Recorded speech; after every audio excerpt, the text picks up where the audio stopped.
I'm Kurt Benkert, and this is Pocket Presence, powered by Sleeper.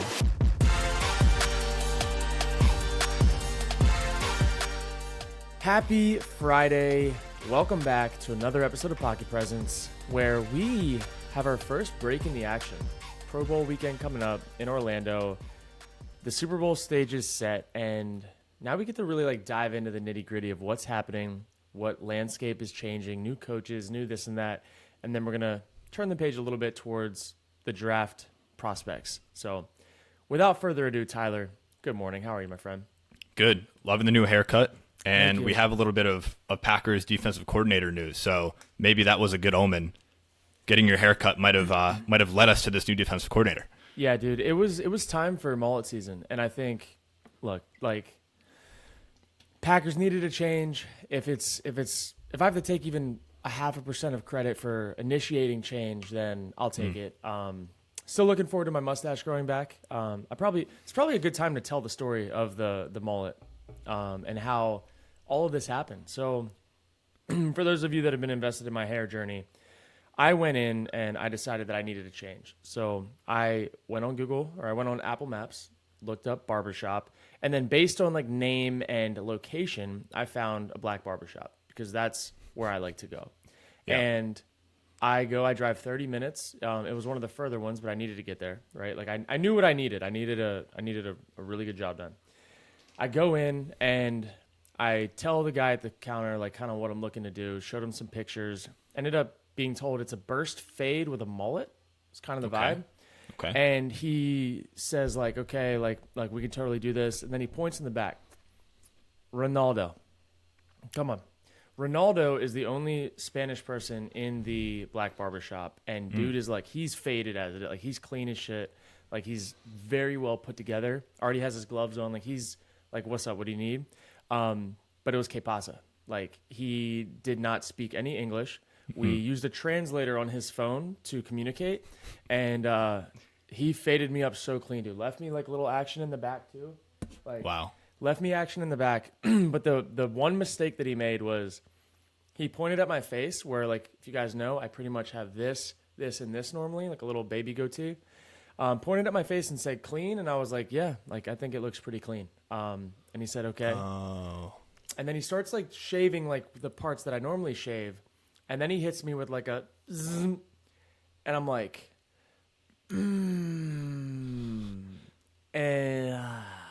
but it always grows back. But that was my experience. It was awesome. Ronaldo's the guy. He's my guy now, and I just need to communicate better. So that's how this all happened. So mullet season, baby, we're here. It looks great. Thank you. The experience of going to get a haircut is one of the most experiences, and I think especially for two white guys.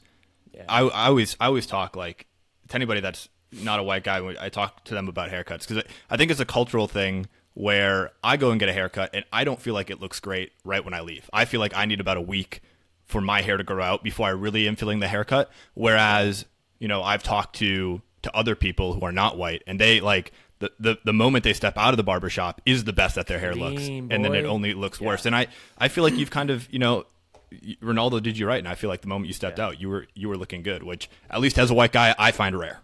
Yeah, no, it's definitely I feel very blessed to have found my guy. And it was just the universe, the stars aligned, the moon. I was supposed to be there that night. It was a knee-jerk reaction. I'm Sam, my wife's name is Sam. I'm Sam, I cannot do this anymore. I got to go. And she's fine. She loves my long hair. But I will say, she may not admit that she loves the mullet, but she loves the mullet. And we're here. We're back. It's off season, fresh start, clean sides. Totally. Business in the front, party in the back. It's go time. And we got a lot. I mean, we don't got a lot to get to today. We got some mailbag. We got some good stuff, but I'm excited to turn the page, man. I think as NFL fans in general right now, I feel the general thesis is, all right, look, Super Bowl's set, is what it is. Let's watch it. Last hurrah. But then let's get to the action that's coming up because Combine's here, Senior Bowl's here.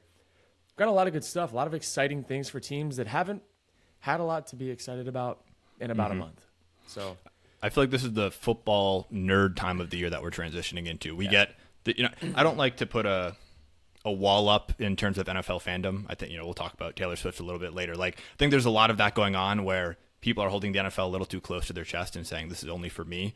But when you get to the NFL, you get a lot of casuals that come in, and that's going to happen when over 100 million people watch a game. But then you get out of the NFL, and then that's where the true out of the Super Bowl, and that's when the true football hardos really come out. And I think that's where we're going to shine.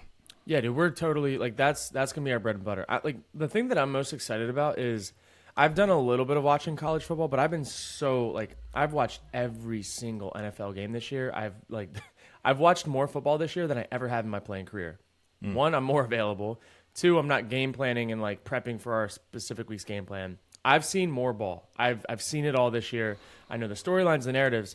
I'm excited to like go and see the college guys and their highlights and what are their like ceilings, what are their floors, like what are the comps, who needs what, where can I see people fitting with scheme. And this is my first go around with it, but like in the past I've been pretty good at like pegging which quarterback I think is going to translate, who's going to do well, like, and then it does come down to situation, but who has a chance. And I'm excited to see which guys I feel like have the best chance depending on where they're drafted, what team and whatnot, and where they fit. And like I feel like I get to experience the NFL from a like super fan's perspective this go around. So I'm excited. Love it. Well, we cannot go on without mentioning the fact that the Green Bay Packers have a new defensive coordinator, Jeff Hafley, the former head coach at Boston College, not necessarily a Power 5 powerhouse, apparently a lifelong friend of Matt LaFleur, which already sends up some red flags for me. But what is your opinion of this hire? I know Packer fans are rejoicing that Joe Barry is out, but as we know, the defensive coordinator quickly becomes the most unpopular person in Green Bay about 3 weeks into the season. Yeah. So I'm gonna keep this pretty simple. So Boston College, they had their bowl game, right? This most recent bowl game. Let's see. I need to fact check this. Boston College had a bowl game against SMU. Most recent, it was December 20-something. I just so happened to be degenerately gambling on this game. And I hit a live bet. I put a live bet on a ball. I watched the first half. I was at Dave & Buster. I can put myself in this place. I was at Dave & Buster with my daughter. And I walk in, and the game's on the TV, and I'm like, oh, there's games on right now. Whip open my phone as she's, like, playing a game. And I'm like, Boston College. I watched, like, the first half. It was a rain game, and Boston College, like, should have lost to SMU.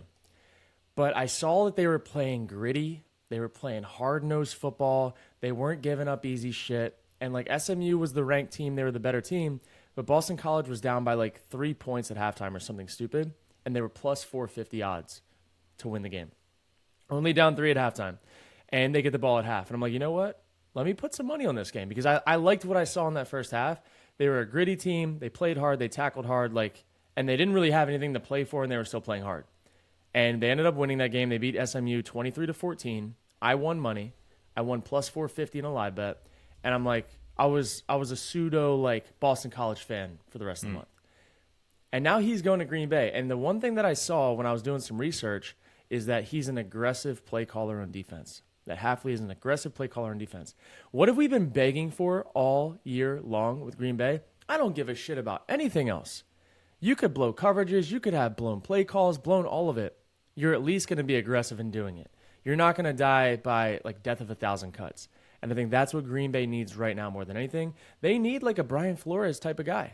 They need a guy that's willing to risk it to get the biscuit. And from what I understand and what I know, what I've seen with Boston College, what he's done in his past career, and what people are saying about him, he's aggressive. And I think the Packers need that right now. And it may not be the cleanest thing of all time. Who knows what type of hire he's going to be.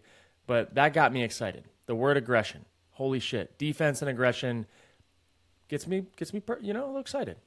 I totally agree. What do you make of this trend that the NFL is clearly shifting towards younger coaches? I mean, Hafley is just 44 years old. Obviously, LaFleur is one of the younger coaches. We saw the Seahawks hire McDonald, who was notably half the age of Pete Carroll, whom he replaced.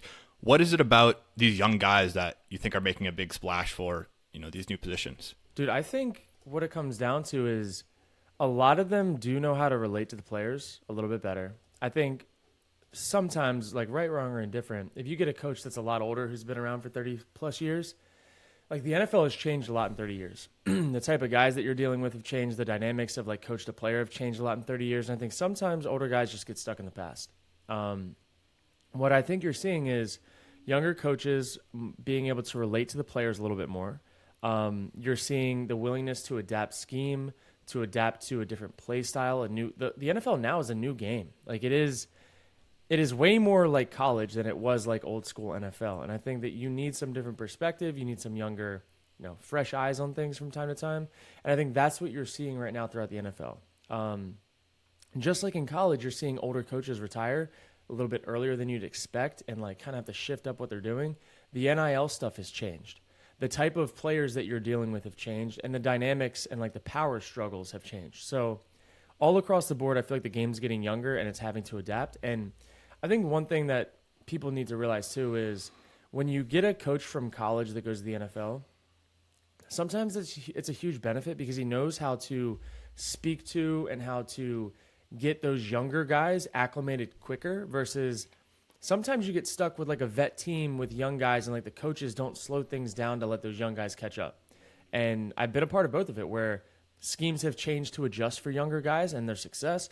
And there's, hey, younger guys, like play catch up as quick as you can, but we're rolling. And offensively, especially offensively, I know this is a defensive conversation, but that matters offensively. So I'd imagine it matters defensively as well. Yeah, and what do we know about the Green Bay Packers, especially on the defensive side of the ball? Youngest team in NFL history to make the playoffs, a very young core on both sides of the ball, and I could see the benefit of a young coach coming in and understanding that youth. Yeah, and I mean, if you look around the league, there's no like mistake that the Packers have the youngest team and definitely the youngest receiving core in the league, and they were able to be the most impactful like as a group. There was not one stud. There were studs that showed up like at different spans in the season, but as a collective group, they all carried their own weight differently. And I think you saw that in the second half of the year because of the way that, one, they were able to progress, two, the extra time that Jordan put in with them, and three, the positions that LaFleur was putting them in the second half of the season versus the first half, like, he adjusted. Like, he had a really good second half of the year as a coach. And I just think in general, like, there's something to be said about being able to take a group of young guys that have never done it, have no experience, and they're one of the better receiving groups in the league this year statistically. Completely agree. We're going to transition into the mailbag. That's a really good transition to our first question. We do these from time to time on @pocket_presence on Twitter. Make sure to follow us there. How can LaFleur and Gutekunst set Hafley up for success in his first year? Yeah, so I'm still waiting to see like the actual reports of scheme-wise. I know that he's traditionally a 4-3 defensive coordinator from what I read. Right now, for those of you that don't know, so a 4-3 defense is like, that's what the 49ers run. They have 4 down linemen in the game at all points in time, most of the time. And then they have 3 linebackers. And then when they go into nickel, which is like the passing down situations, trying to match 11 personnel, they still keep 4 down linemen. Then they bring in a DB and sub out a linebacker. So personnel-wise, I think that is a big change, and that creates different holes or different things that need to be addressed player-wise. So, for instance, in a 4-3 defense, it's more important to have linebackers that can cover, in my opinion, versus like in a 3-4 defense, you have bigger linebackers that also play DN. So like Preston Smith, for instance, is considered a linebacker on paper, but in a 4-3 defense, he'd be considered a DN.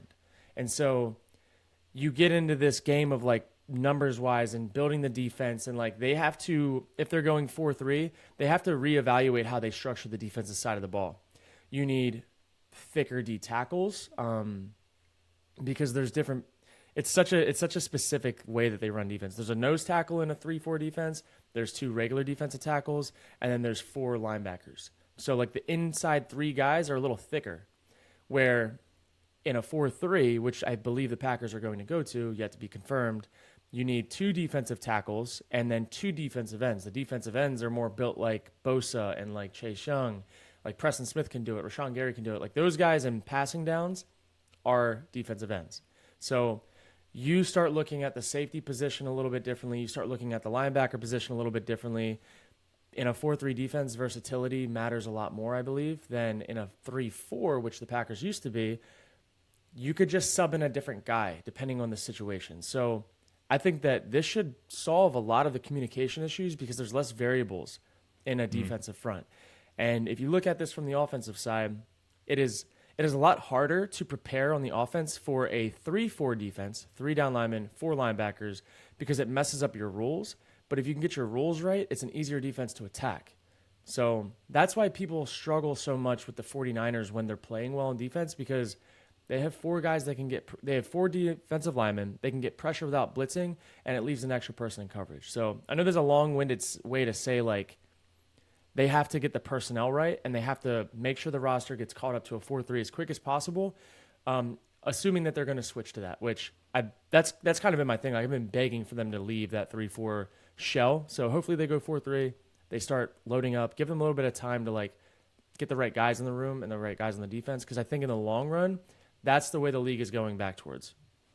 Okay, before we move on to the rest of the mailbag, we're recording this on Thursday, and we just found out that Dan Quinn got hired by Washington. It is the last head coaching vacancy to be filled. Dan Quinn sort of seems like this last option. Interestingly, Ben Johnson declined the job, deciding to stay in Detroit for another year as their OC. What do you make of that whole situation in Washington? So, Washington, right, new ownership, the roster's kind of depleted. They're in a rebuild for sure. They do have some pieces, but they traded away everything. So they should have picks, right? They should have a decent amount of draft picks. We'll have to go back and look and see exactly what they're working with, but more so than anything, the Commanders needed a culture reset.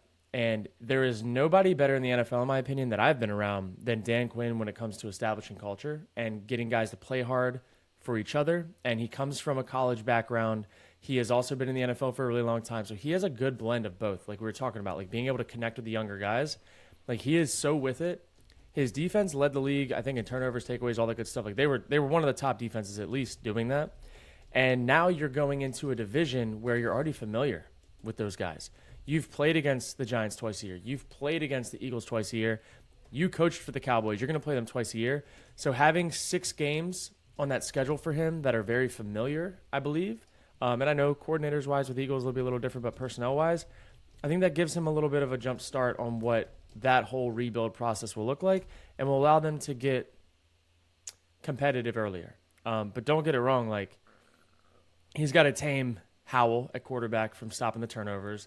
They've got to establish a good scheme on defense. They got to get the right pieces in. Like, they got work to do, but Dan Quinn is a guy that you can trust to lead that ship. I want you to put your Coach Kurt hat on for a second. You have Ben Johnson deciding to return back to Detroit.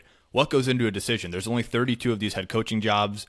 Ben Johnson's now been up for 2 different head coaching cycles after having a great year last year on the back half with the Lions. Why would you turn down a job like this, especially since you mentioned Sam Howell? He's been playing well, but yeah. Washington has the number 2 overall pick. So you think if you're Ben Johnson, you can come in, have some influence over the quarterback that you pick. There's a new owner willing to spend money. It seems like even though it's a blank slate, stripped down team, it's still a pretty good opportunity. Yeah, so what I'm looking at with somebody like Ben Johnson is he needs personnel.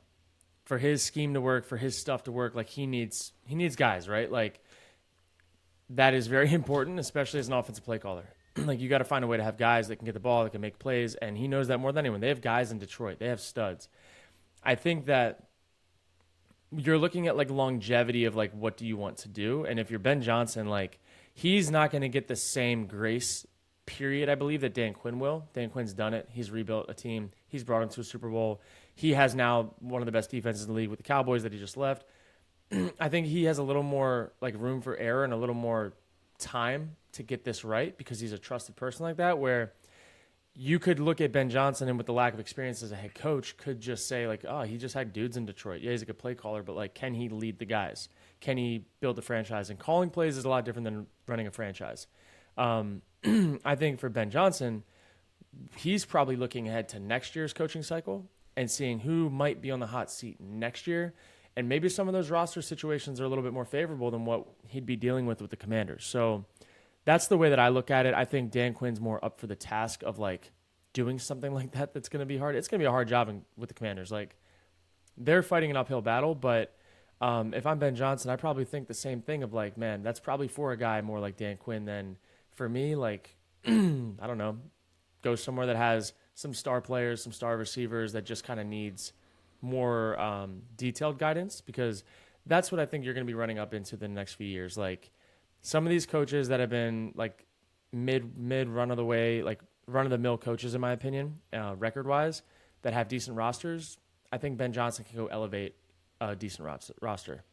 Sure. One more coaching question I want to ask you. Yeah. We now have Belichick, Vrabel, Pete Carroll, all three really well-renowned coaches left without a job in this coaching carousel. How much of that do you think is what you just described? They didn't like the situations out there. They decided to hold back and look to next year. And how much of it is maybe some of these guys, especially Carroll and Belichick, are a little older and teams just weren't looking in their direction?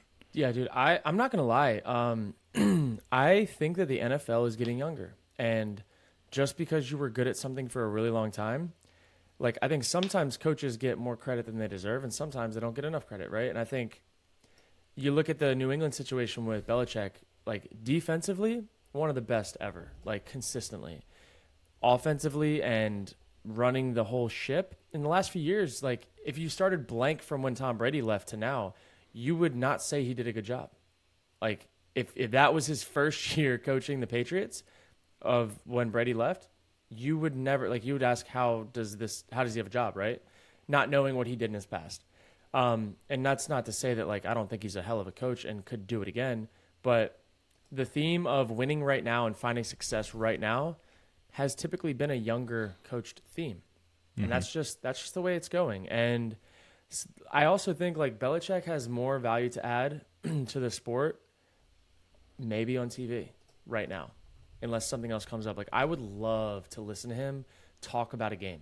Like, you look at guys like Tony Romo, and, like, everyone loved Tony Romo when he got on TV for the first time, because you're like, holy shit, we've never heard this guy talk about football like this. Like, this guy knows so much.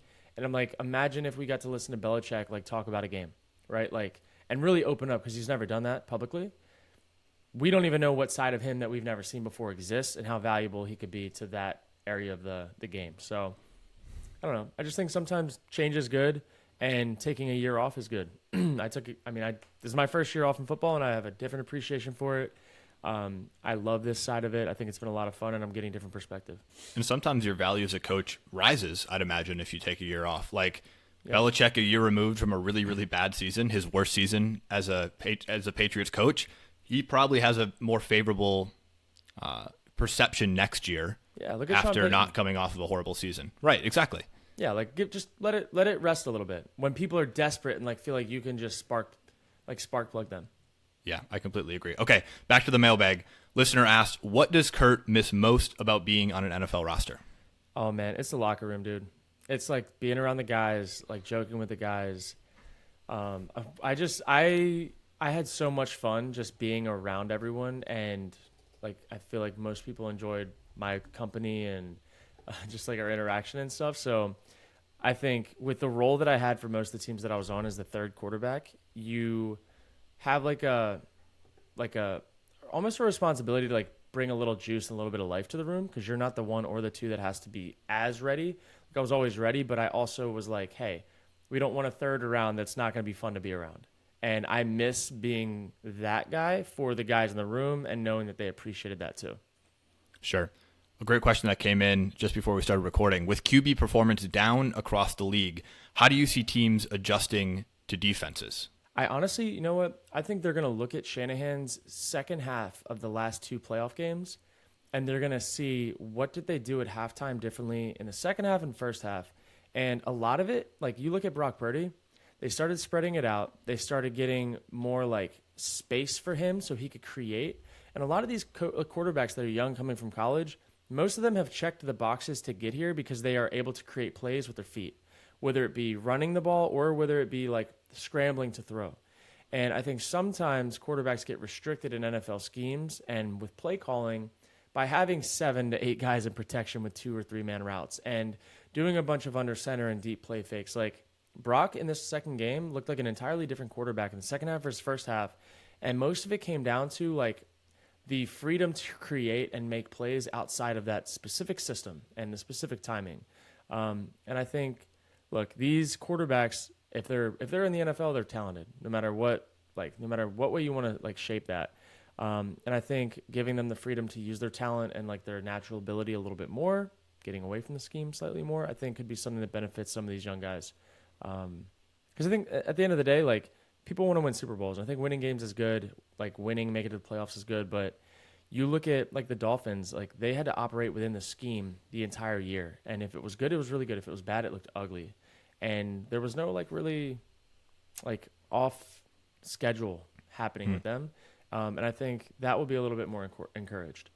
So do you think it's more of a function of offenses being restrictive to their quarterbacks and not so much defenses catching up to offenses? Because it seems like the NFL exists in this pendulum where for a while, the last 10 years, it was really offensive leaning. And now in the past couple of years, you see scoring down, maybe indicating that defense has caught up to the offense. But you seem to think that offenses are restricted themselves more than it's defenses stopping that. Yeah. My philosophy and like my thought process on this is defensive players like athletically have caught up to offensive players. For a long time, you had every kid in the world wanted to be a receiver.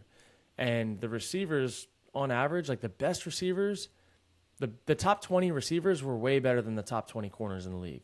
Like for a long time in the NFL. Like there were only a few top dog corners. Like when Revis was there, like a few of those guys.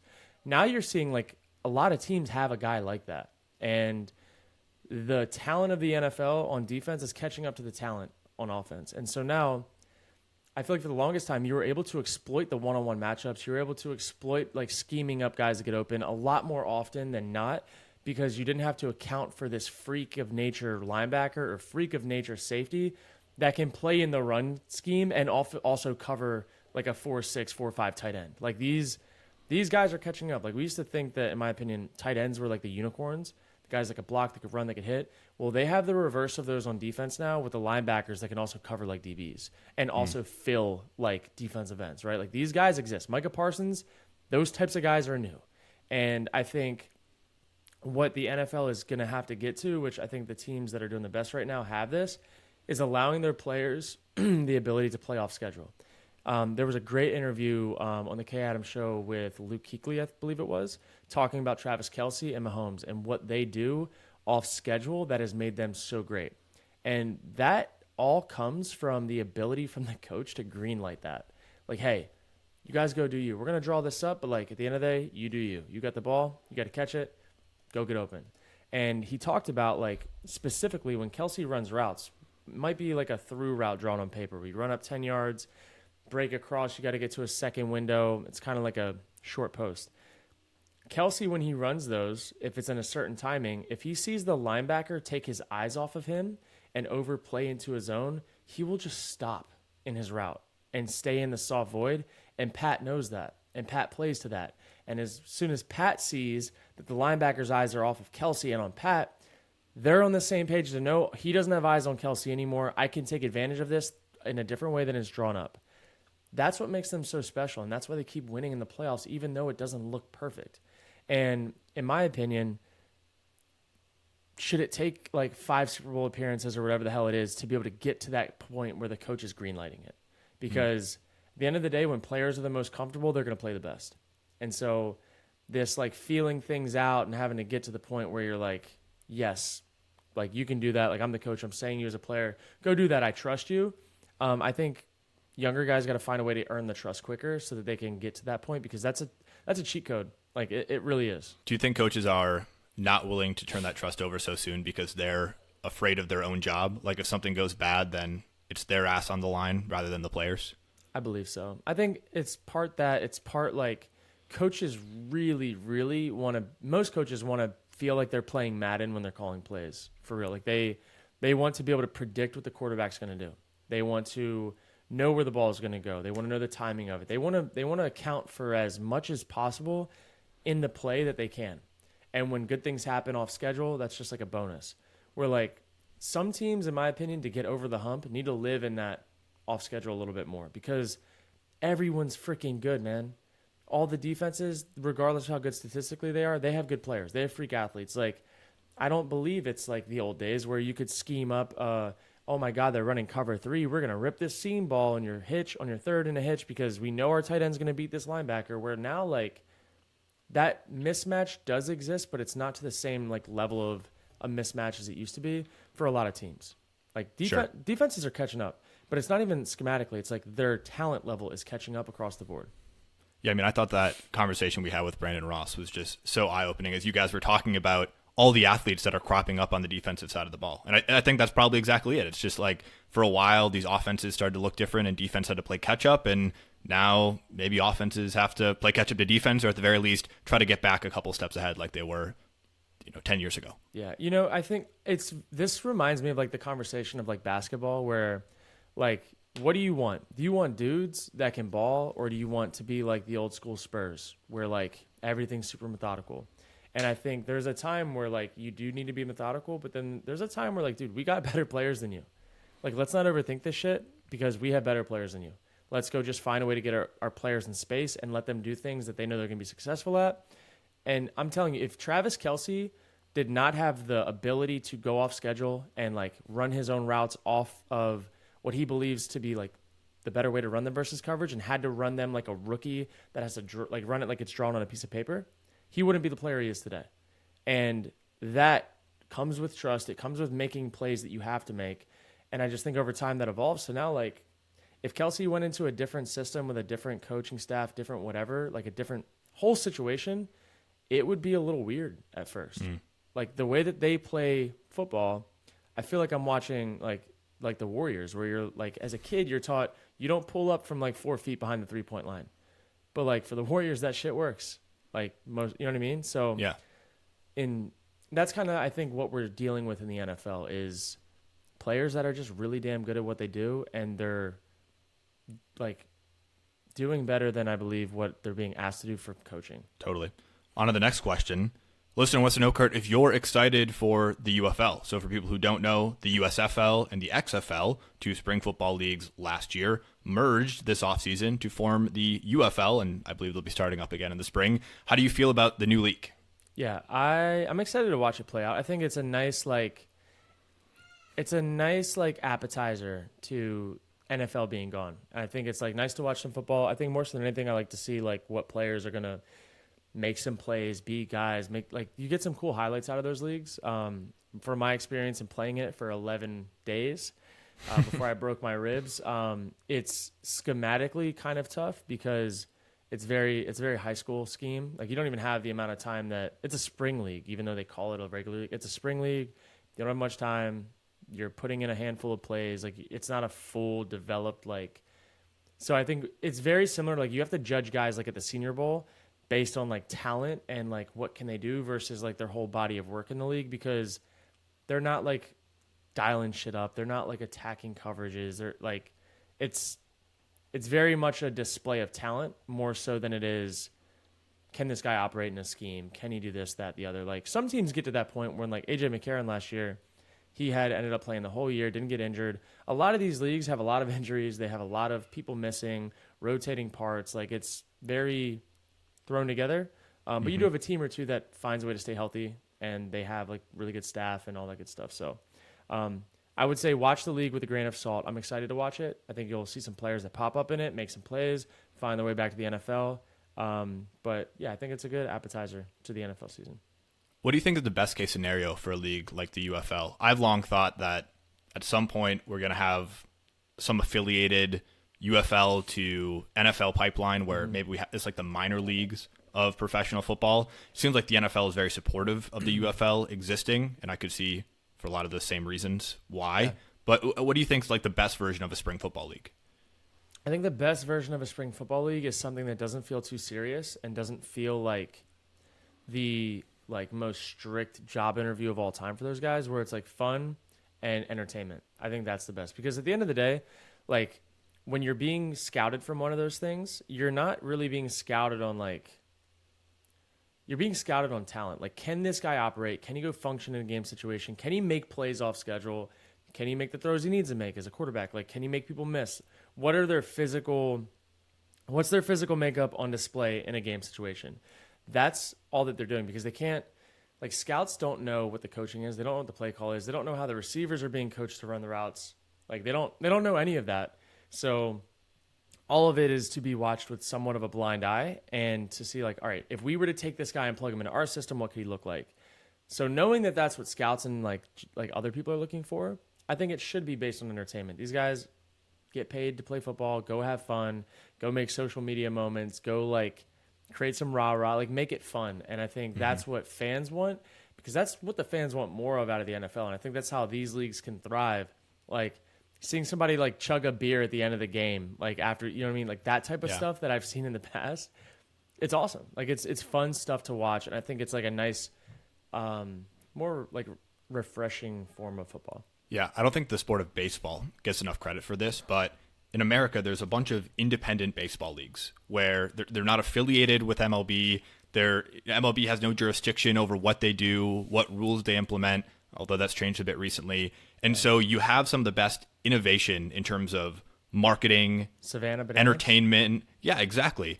And I think the game of baseball as a whole gets pushed forward because the MLB looks down and sees how how these independent leagues are marketing their games and getting fans to come out. And you even have instances where they're testing, they're working in collaboration with MLB to test new rules, things like putting the mound further back or making bases bigger or a pitch clock or robo umpires. Like these are all rules that were started in these independent leagues. Right. And so I just think that in order for the game of football to move forward, which I think is something that we all want from it, you talk about like a ref standpoint, things like onside kicks, like different rule changes, or even just how to better engage with fans and how to better market the game. I think there needs to be a space that's less serious than college football or the NFL for those sorts of things to be developed. And I think it would better the game as a whole, whether or not the NFL is directly involved in making it happen. I love that. I think that's a great take. And I do think like if the NFL leaned into these leagues to being like their sandbox for like what could be, that's a win.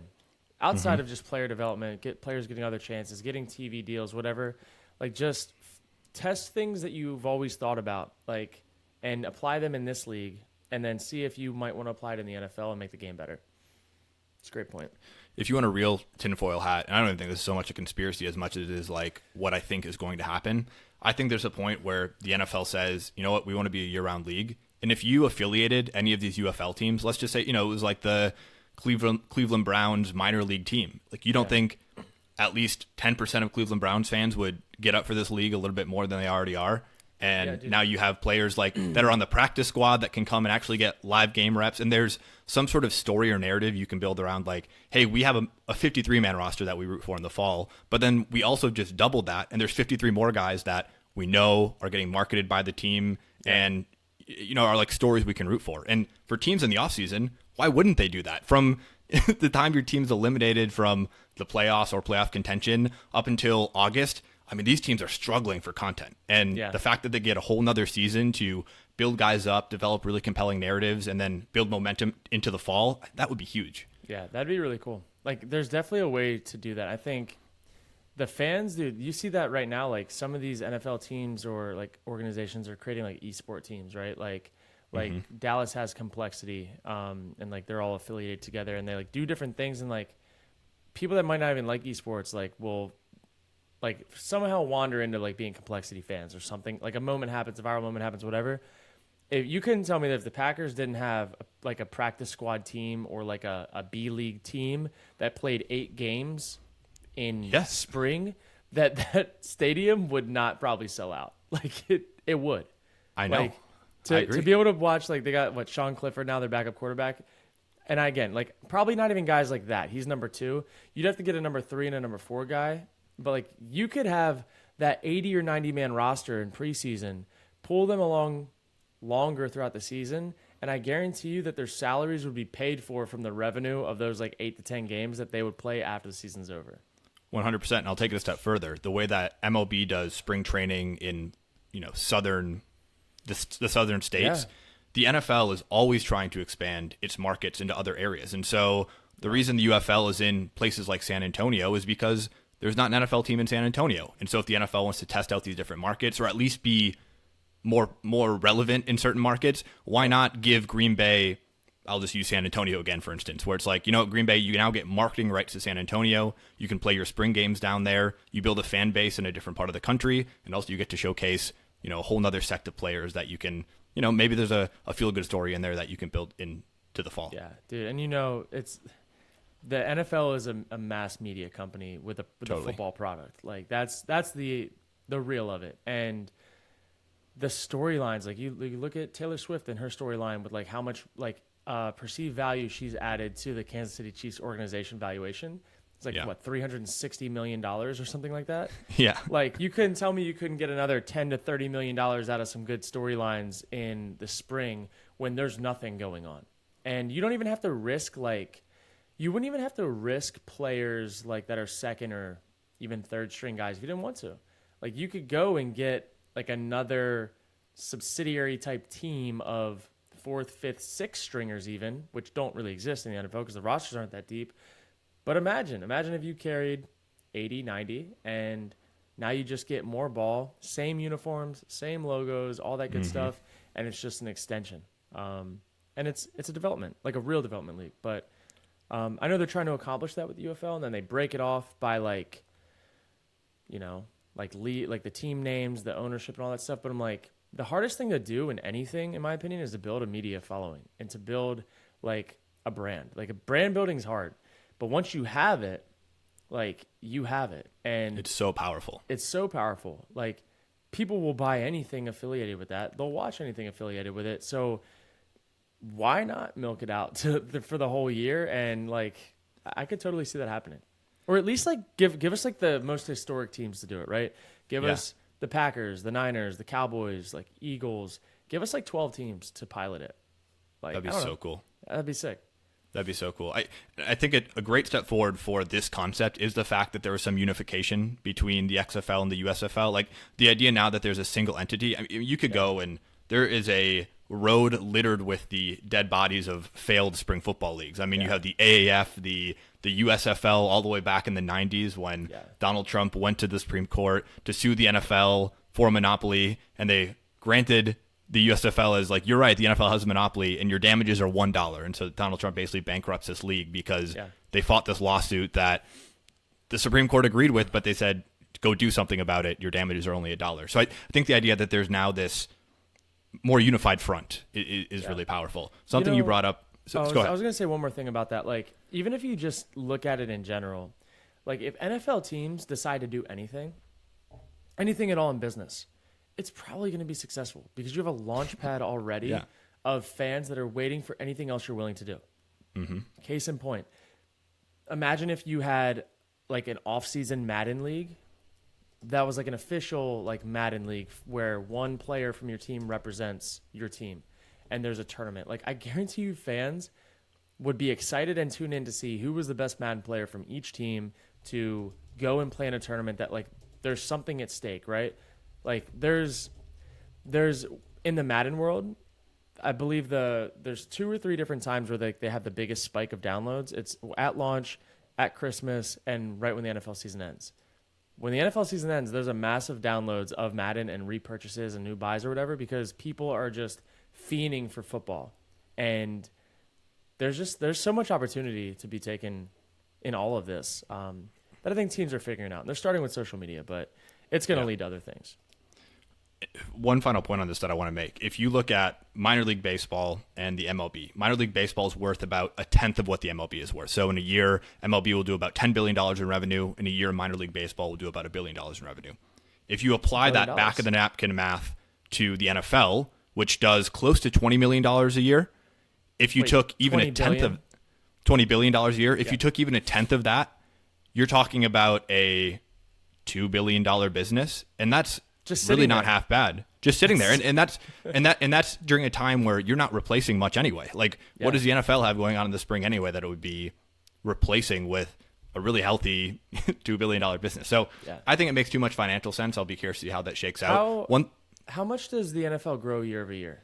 It's incremental. So it's like about by $1 billion every year. Which it has been for the last 5 years, about 5% every year, which, and I'm sure, and that's revenue. So I'm sure it'll grow anywhere from like 5 to 8%. I can imagine that they match the S&P pretty closely. A little 10% bump year one. 10% bump year one on a league would not be half bad. Because I don't think so. The chances of, that's the thing though, is like, what would it take for the UFL to get to be a $2 billion business? Like eternity, probably. Like it would take a really long time, mainly because of the media power behind the NFL that they already have. Like it's one of those things that when you have that content engine, that media machine, you can just branch off and start anything. Like just branch off, and it's instant launch pad for anything you want to do. Yeah, I think an interesting case study in the UFL will be Destroying, who just signed to the Brahmas. Is that team? I don't know what a Brahma is. What do you make? Like, I'm curious of your perspective, Kurt, as a content creator. Like, how do you think Destroying is thinking about this, and how do you think the UFL can wrap their arms around the story that I'm sure Destroying is going to tell for himself? Yeah, so this is like One, this is where I believe all of everything is going to be going in the future. So I'm driving to Orlando tomorrow morning to go throw at an event with Destroying. He's hosting like a one-on-one at the Orlando location for the Pro Bowl. 50 of the best high school athletes in the country competing for $50,000. It's awesome. He has sponsors that attach to that. He has an editing team. He has his whole group. They have a whole business around it. And he makes money from the views of the videos on YouTube plus sponsor dollars, right? So like that's one just little piece that he does.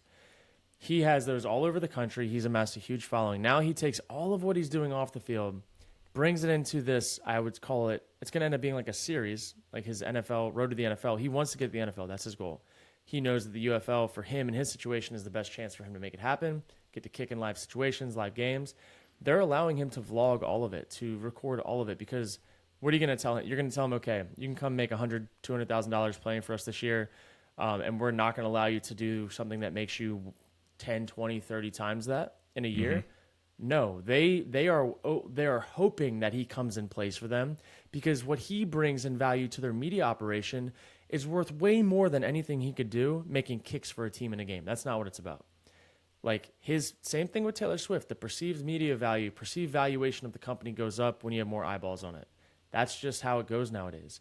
And so getting a guy like this to go play in the UFL is just as much a win for him, because he has a goal of making it back to the NFL, as it is for the league to get a star-studded person in the media world to just bring more eyeballs and more storylines to it. Because at the end of the day, the UFL is going to go sell the fact that he's in the league to a sponsor to make more money. Yes. That's how it goes. So, like, he's making the UFL way more money, perceived media value-wise, than they are ever going to pay him in a check that hits direct deposit in his bank account from playing. Same thing you look at Pat Mahomes, right? Patrick Mahomes' yearly contract, was it $50 million a year? Something like that, yes. Patrick Mahomes brings a lot more than $50 million a year worth to the Chiefs. Like, way more. That's why these quarterbacks get paid so much money. It's not even about what they do on the field. It's like, what do they bring to the city, to the valuation? Like, it's a business decision, not just a, can you play football? So yeah. And you can make the argument that for a league like the UFL, having an individual like Destroying in the league is just even more benefit. You know, of course, they'd love to have Patrick Mahomes, but having somebody to be there to tell the story and to have fans that now come to the league with some context and a story to root for is really important, because you and I couldn't sit here and talk about the history of the Brahmas, but we do come with some context of Destroying's journey and what brought him here, and we have a narrative and a story and a person to root for. Yeah. And now just imagine Destroying. You're in a game, fourth quarter, 24-24, your team drives down, and you're sitting there with 3 seconds left, and it's on Destroying to hit a 45-yard game-winning field goal. That's the context. That's the context. And if he hits it, that's going on his TikTok. That's going on his YouTube. The whole preparation of the day is going on his YouTube. That YouTube video will make him way more money than his check from the UFL will. I promise you that. And that is where sports is going.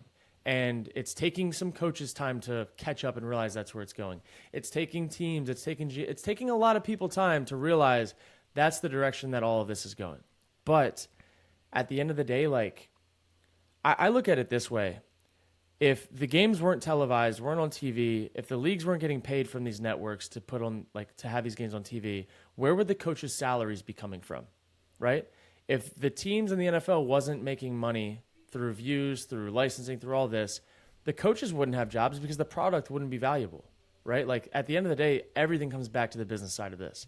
If it's making money, they're going to invest back into it. If it's losing money, they're not. So, like, I just think we're going through a massive shift of, like, perceived value and, like, who really has the leverage in a lot of these conversations and a lot of these things that go on that is a little bit uncomfortable for coaches. And that's why you see some coaches retiring, because NIL is popping up. And players are realizing, and they're realizing in their minds and in their bank accounts how much value they bring to operations. And that's just this whole, like, we're in such a unique time, because the old way of doing it and the new way of doing it is coming to a head, and the new way is not going to be stopped. So it's just like, how quickly can you adapt? And this Destroying thing is just like, you can't tell me that, like, if Destroying didn't go to an NFL, this is the thing. If Destroying kills it in the UFL and he goes and he gets a preseason shot with an NFL team, that he's not going to sell jerseys, not going to get views, and he's not going to make preseason even more exciting for the NFL for whatever team he's on, because people are going to be following along with that. And he's just one person, right? Like those types of things where, like, as an owner, like the coaches may not love the attention, but as an owner, if I was the owner of a team, I'd want someone like that on my team, because it's going to lead to more sales, more visibility, more this, more that. Like, that's what I'm looking at. Like, Yeah. are there questionable kickers out there that maybe shouldn't have jobs? Yeah. Are they equal to destroying, if not maybe slightly better? Maybe. But, like, I would rather have destroying from a business perspective, because, fuck it, he might miss a kick or two, but he's going to sell more jerseys and he's going to get more views than that kick's worth to me. Yeah. That's the business of it. And that shit's changing. So I completely agree. I know this episode went into the business side, but I love the business of marketing. Obviously, I love the business of leveraging social media. I love like the power that comes with that. And there's just so much like opportunity out there that I think people are realizing with this. Yeah, it's a fun time to be in all of this stuff. It totally is. Well, you mentioned her earlier, and I'd be remiss if I didn't bring it up.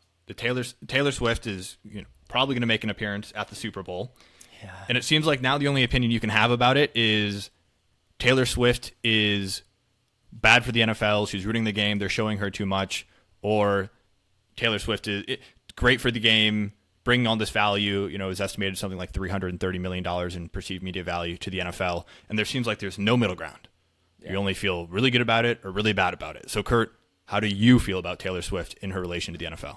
Yeah, dude, this is, look, it's a business and they got to make money. And if someone's making money at the top, it's being funneled down into more opportunity for everybody else. And at the end of the day, dude, for everybody that's bitching about seeing her everywhere, like, and saying, I just want to watch football, I just want to watch the game, you sit your ass there on that couch and watch all the commercials.